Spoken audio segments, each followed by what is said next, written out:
Si cantik adalah aktris kecil. Walaupun dia membaca banyak buku persiapan aktris, tapi memang tidak terlalu terkenal. Malah ada satu orang dari perusahaan, aktris mengandalkan tubuhnya si Jenny sangat terkenal. Jadi manajer mengusulkan dia dan Jenny tes syuting.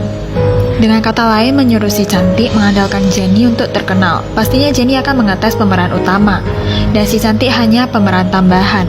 Tadi sudah bilang Jenny mengandalkan tubuh.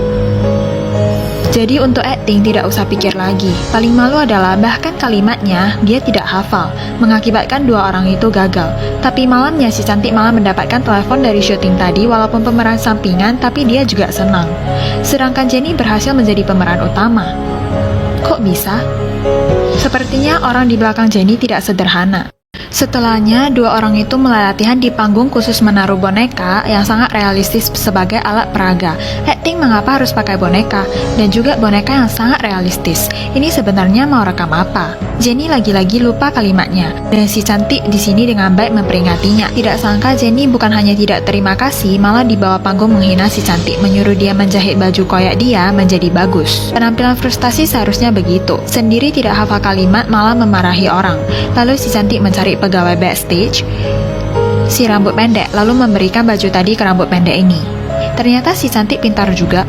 Sendiri tidak mau melakukan dorong ke orang lain. Layar berganti, sudah malam. Si rambut pendek sedang jahit baju, dan saat ini belakang rambut pendek ada bayangan hitam. Setelah menoleh langsung menjerit. Si rambut pendek meninggal. Besoknya polisi datang, sadar kalau mayatnya sudah kering. Dan cara matinya agak aneh. Sutradara tidak peduli kematian si rambut pendek. Saat polisi selesai mengurus tubuhnya, mulai latihan lagi.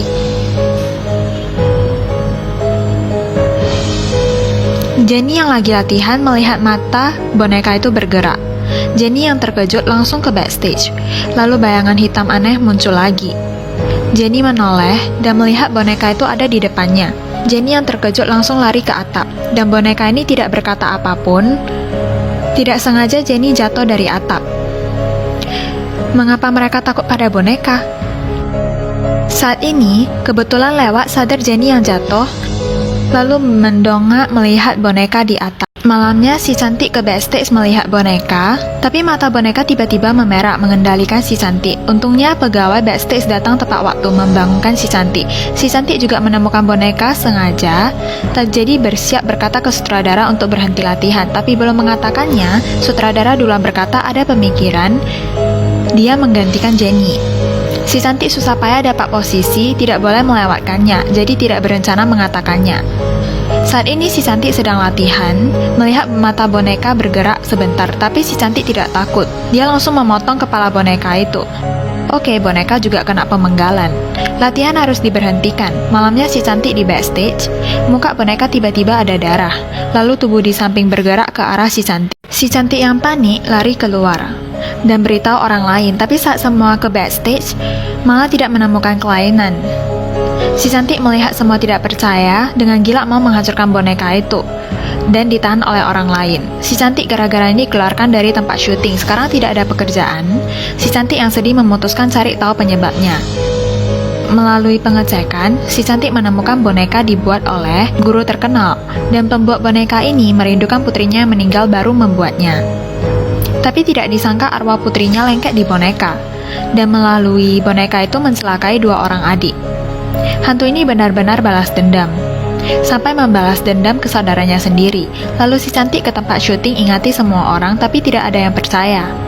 Lagi pula sudah abad 21, apa ada hantu? Saat ini boneka ini sudah mulai mau membunuh orang. Kali ini orang percaya pada si cantik, tapi tidak sempat kabur lagi. Dengan cepat orang di sana mati di tempat. Tersisa si cantik dan satu pegawai lain. Akhirnya di bawah kerjasama mereka, si cantik mencari kesempatan menghancurkan boneka. Tak di akhir film, si cantik sudah terkenal, sedang duduk untuk syuting.